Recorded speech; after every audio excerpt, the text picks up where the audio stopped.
Sir माझ्या वडिलांना लातूरमध्ये दाखवलं तर त्यांना जबडा काढायला सांगितलं आहे, तर जबडा काढणं गरजेचंच आहे का?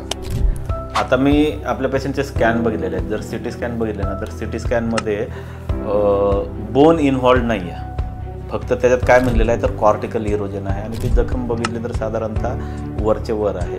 तर अशा कंडिशनमध्ये आपल्याला पूर्ण जबडा काढायची गरज नाही. आपल्याला मार्जिनल मॅन्डिब्युलेक्टॉमी, आता तुम्ही इथं बघू शकता, अशी फक्त वरची रिम जरी काढली तरी माझ्यामध्ये ते सफिशियंट होईल आणि त्याच्यावर आपण पूर्ण जॉ काढण्यापेक्षा हातावरची त्वचा घेऊन त्याचं नवीन फक्त गाल आणि आतला जबड्या हिरडीवरचा भाग बनवूया. पूर्ण जॉ काढला तर थोडंसं कॉस्मेटिक आउटकम खराब येतं, कारण जॉ लाईन मेंटेन नाही होत.